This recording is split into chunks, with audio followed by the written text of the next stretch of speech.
Here we have a 1998 Jetta TDI, has about 292,000 miles on it. Today I'm trying to diagnose a no start issue. A few things on my checklist. I have the starter, ignition switch, battery, alternator, try to bypass the alarm, and the fuse. Let's see, I've tested the battery. It's got 12.5 volts right now. I haven't tested it while I crank it. I'm the only one working on the car right now. Right now I'm going to try to start it and we'll see what it sounds like.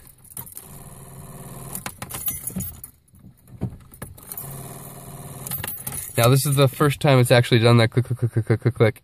Every time that I've tested it before that, it just clicked once and then cranked about half a time. So it went click, and then that was it. I would get out of the car and my alarm would be switched on. So that's kind of what led me to the fuse.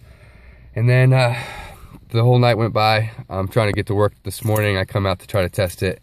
Got the same cranking issue where it would turn over once, give about half a crank, it would go click, and then nothing else. And then just now when I grabbed the camera to record this video, it was the first time I actually got that repetitive clicking sound. So here we go one more time. All right. Here we are testing the battery. It's reading 12.29 right now. A little bit ago when I tested it, when I was getting just the single crank, I was reading about 12.5. So right now, it looks like it's just getting about to 12.3. Not sure if that makes a difference or not.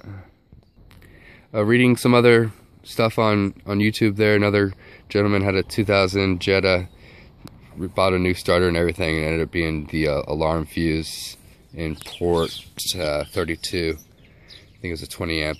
It's a 15 amp for the TDI.